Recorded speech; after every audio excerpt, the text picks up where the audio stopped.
O Senhor esteja convosco. Evangelho de nosso Senhor Jesus Cristo, segundo São Mateus. Naquele tempo, disse Jesus aos seus discípulos: ninguém pode servir a dois senhores, porque ou há de odiar um e amar o outro, ou se dedicará a um e desprezará o outro. Vós não podeis servir a Deus e ao dinheiro.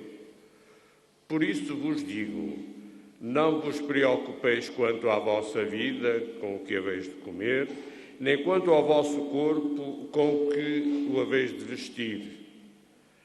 Não é a vida mais do que o alimento e o corpo mais do que o vestuário? Olhai para as aves do céu.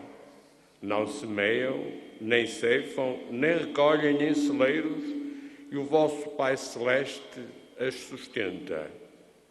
Não valeis vós mais do que elas?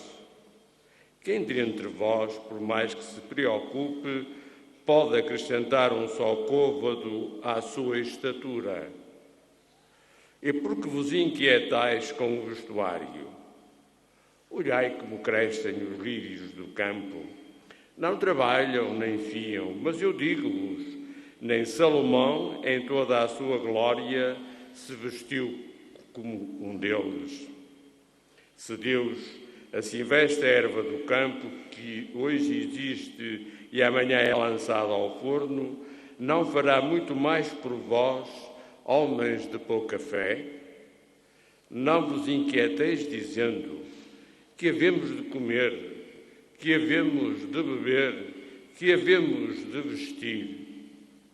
Os pagãos é que se preocupam com todas essas coisas. Bem sabe o vosso Pai Celeste que precisais de tudo isso. Procurai primeiro o reino de Deus e a sua justiça, e tudo mais vos será dado por acréscimo. Portanto, não vos inquieteis com o dia de amanhã, porque o dia de amanhã tratará das suas inquietações. A cada dia basta o seu cuidado. Palavra da salvação.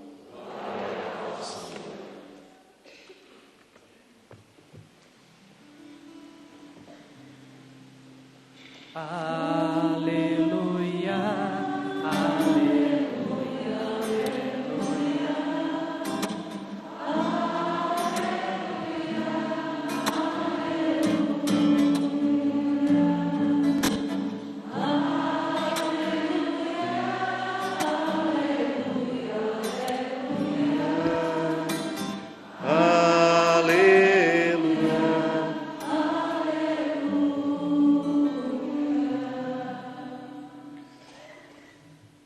Jesus, de vez em quando, gostava de dar uns tapas na cara das pessoas que o escutavam, para ver se elas acordavam um pouco.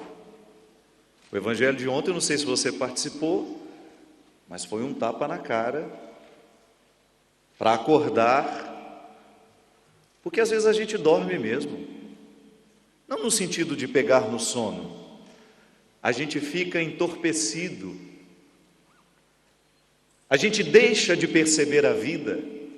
Quantas vezes você ficou entorpecido, perdeu a capacidade de compreender a vida e, perdendo a capacidade de compreender a vida, não soube distinguir o que realmente é importante, o que realmente é essencial e o que pode esperar. O evangelho de ontem, Jesus fazia uma distinção muito simples para que a gente pudesse ter condições de compreender o significado da vida espiritual e o significado da vida material. Ainda ontem falava com o grupo que me acompanhava, tivemos a graça de celebrar em Óbidos. Falava com o grupo que me acompanhava, fazia uma pergunta simples: o que é que te enriquece na vida? O que torna um ser humano rico? Aí é claro que você tem o direito de voltar às suas origens, As primeiras impressões que você teve da vida, o que você primeiro compreendeu como sendo riqueza? Eu, particularmente, a primeira coisa que eu achei que era riqueza na vida era ter uma casa bonita, uma boa conta bancária. Muito embora todo mundo que morasse ao meu redor não tinha nada disso, mas a gente via na televisão. Eu comecei a achar naquela época, quando ainda era uma criança, que riqueza era a gente ter dinheiro, que riqueza era a gente ter uma boa casa, um bom carro. Mas o tempo foi desmontando dentro de mim essa compreensão, da mesma maneira como uma casa vai ruindo aos poucos pela própria força do tempo. Acho que a gente vai ficando mais sábio, a gente vai tendo uma capacidade de entrar nas entrelinhas das coisas, nos avessos. Alguém aqui já viu funcionar um tiar? Sabe do que eu estou falando? Aquelas máquinas que fazem tecido manual. Eu era menino, nasci no interior de Minas Gerais, num contexto muito rural, e lá as nossas velhotas, como dizem vocês aqui, teciam os próprios tecidos, as mantas que a gente se cobria, as roupas com que às vezes faziam os casacos mais pesados, era tudo tecido no tiar.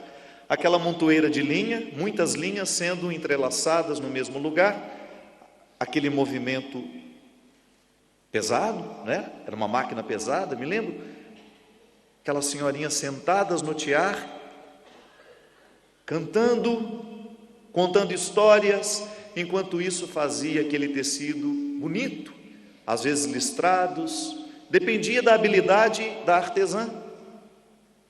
Alguns não ficavam muito bom não, mas a gente fingia que era bonito. Que a gente aprendeu e foi sendo educado, né? Eu costumo dizer que o educado é aquele que não diz a verdade às vezes. Aliás, a primeira vez que eu vim a Portugal, eu achei que vocês eram todos deselegantes. Aí depois eu percebi que não. É uma maneira de ser honesto e que a gente tem que aprender, porque nós às vezes mentimos demais para agradar, você não faz muito esforço para isso. Vamos funcionar.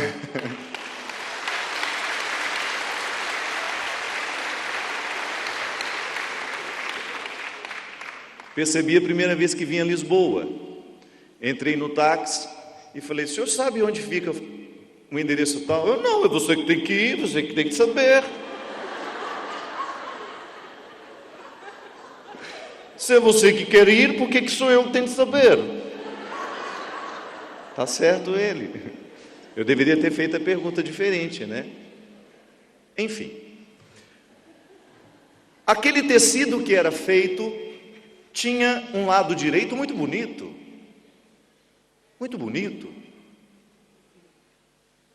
Aquele tecido que às vezes tinha bordados, listras, flores.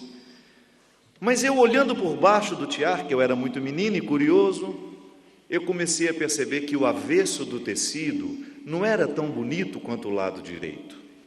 Hoje não, hoje os tecidos são todos nas máquinas. E às vezes, dependendo do caso, às vezes eu compro tecidos para fazer os meus paramentos, o lado avesso é tão mais bonito, porque ele brilha menos, que eu prefiro fazer do lado avesso. Mas naquela época não. Era o lugar dos nós, das coisas que a gente não enxergava e que não ficava bonito não. Mas como a gente fazia as roupas e usava pelo lado direito, que ninguém era louco de fazer pelo lado avesso e sair pelas ruas, a gente começava a deixar de perceber que na vida existem avessos que são importantíssimos de serem conhecidos. E foi assim que eu descobri que a riqueza, o que de fato faz um homem e uma mulher serem ricos, não é aquilo que a gente vê. Isso nos engana. O que de fato enriquece uma pessoa segue a mesma regra dos tecidos feitos naquele tiar no interior de Minas Gerais. O que nos enriquece são os avessos. porque só um avesso bem amarrado, bem costurado, faz um tecido ser forte.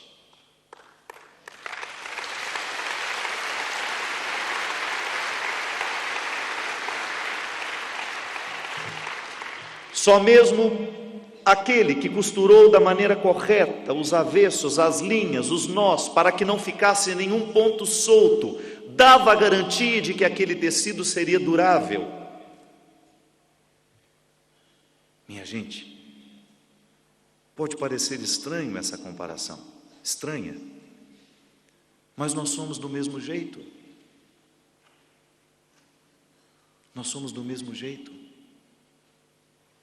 O que nos dá condições de compreender esse Evangelho hoje, essa riqueza que Jesus fala, que nos chega pela graça, que basta a gente observar os lírios do campo, ou os pássaros que não semeiam e nem colhem. Eles não plantam, eles não têm o trabalho, porque eles vivem da providência divina, eles são seres livres. Só pode compreender a singeleza dessa mensagem, porque aqui Jesus não está retirando de nós a obrigação de trabalhar e ganhar o nosso dinheiro para o nosso sustento, não é disso que ele está falando, mas ele está nos convidando a trabalhar, ganhar o nosso dinheiro, a dar dignidade ao nosso lar, aos nossos filhos, a nós, mas que a gente nunca se esqueça que o que de fato vai costurar a gente para que a gente tenha condições de dar conta dessa vida, não é o que a gente conseguir materialmente. Não é o que o outro enxerga de nós que de fato pode dar sentido à nossa vida. Eu sempre digo isso. Nós temos uma vida pública. Eu sou um padre público no Brasil. Estou na televisão toda hora, apareço em programas de televisão, faço um trabalho com a música. Mas quem é o padre Fábio de Mello? Tantas vezes tenho a oportunidade de estar diante de multidões, de ser aplaudido por essa multidão. E uma vez, uma repórter de uma revista para a qual estava dando uma entrevista, me fez uma pergunta que mexeu muito comigo. Ela me perguntou assim: Padre Fábio, o que é ser um padre de sucesso? Como é ser um padre de sucesso? E naquela hora, eu me silenciei e fiquei pensando o que eu iria responder àquela mulher. E naquele momento, parece que me veio uma luz superior, parece não, me veio uma compreensão superior, como se Deus estivesse soprando no meu ouvido uma resposta que não seria para aquela mulher, porque às vezes nós somos interrogados e quando nós damos uma resposta, a resposta que estamos dando não é para o outro, é para nós mesmos. As respostas que mais precisamos dar na vida não são para satisfazer a curiosidade do outro, são para amarrar o sentido da nossa vida. Às vezes, quando eu respondo alguma coisa que o outro me pergunta, eu estou formatando as minhas convicções e não saciando a curiosidade do outro. E foi o que aconteceu comigo naquele momento. Imediatamente pensei o significado da palavra sucesso para ela e identifiquei que na cabeça dela sucesso era notoriedade por um trabalho diferente que se faz, por ter uma vida pública, por ser um homem conhecido, e imediatamente processei aquela resposta, aquele conceito que ela tinha de sucesso e trouxe para o Evangelho, para os homens e mulheres de sucesso do Evangelho. Eu só disse a ela uma coisa: minha filha, o único sucesso que de fato nos realiza, que nos torna felizes, não é o aplauso que o outro nos oferece, porque tudo isso é ilusório. Hoje eu posso estar num determinado lugar de destaque e amanhã ser jogado fora, porque é assim que funcionam as mídias. É assim que funcionam os meios de comunicação social. Eles elegem uma pessoa hoje, fazem de tudo para aquela pessoa estar sempre em evidência, e de repente eles se cansam dela, porque precisa renovar, joga uma outra.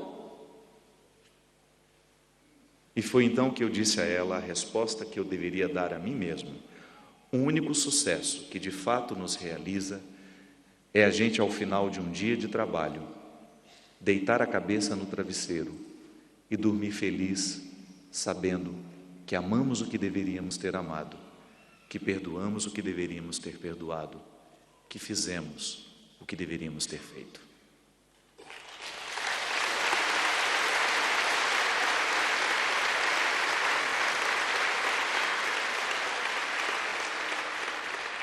E isso nunca será noticiado. Isso nunca sairá nas revistas. A televisão não alcança, sabe por quê? É o avesso do seu tecido. É o avesso que te sustenta. É o avesso dessa construção que só você sabe que existe, porque é Deus que faz em você.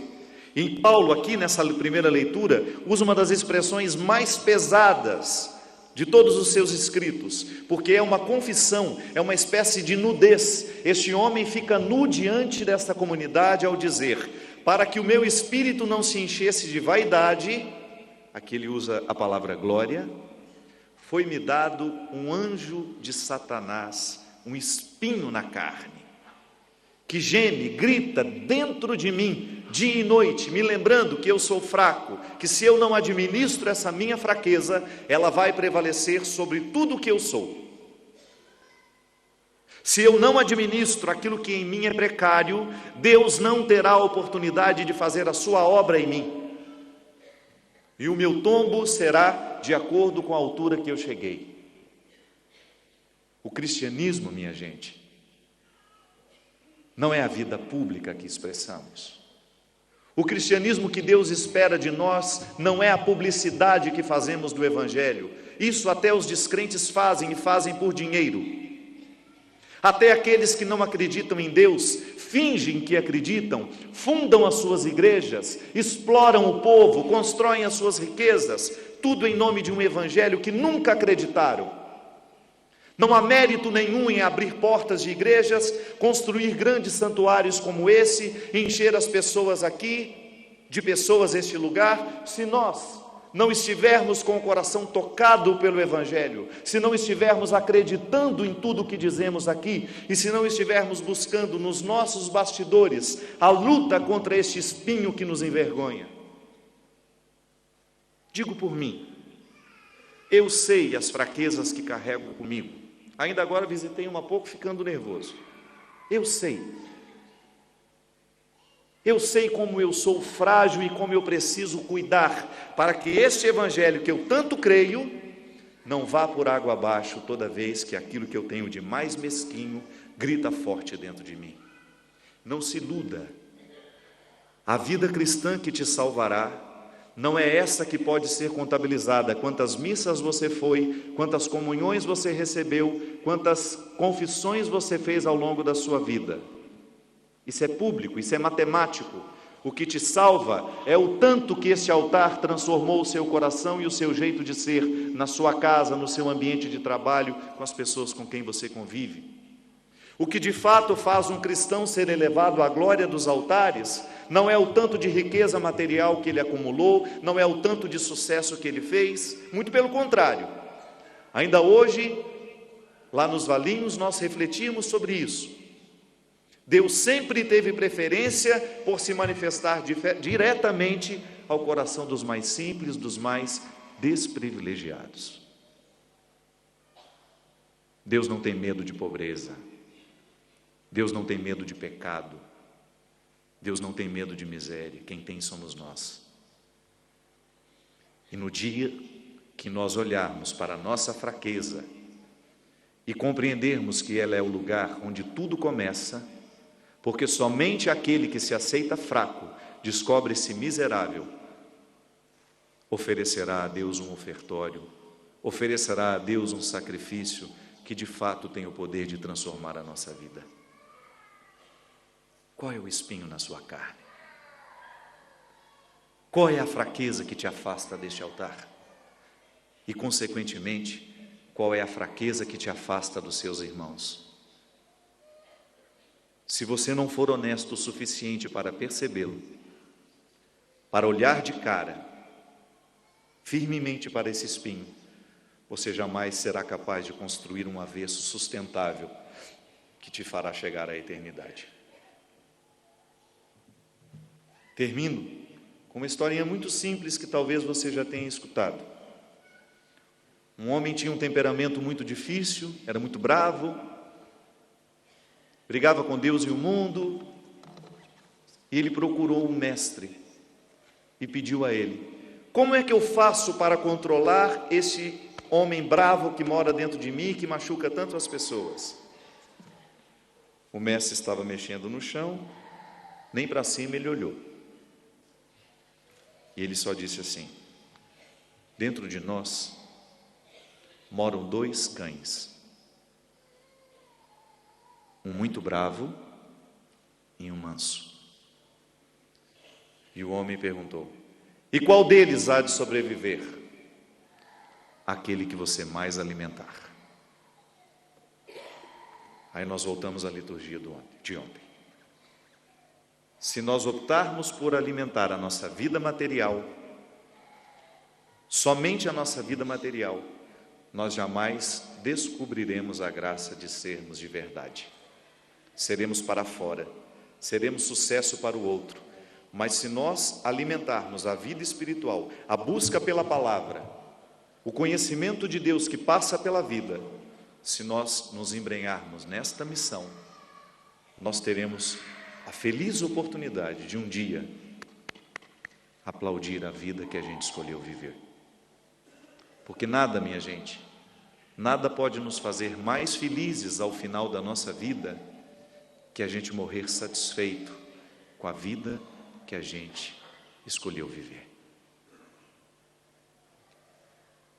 Que essa Eucaristia nos encoraje a caminhar na direção deste avesso, dessa construção espiritual que os olhos não podem ver, mas que o coração sabe sentir.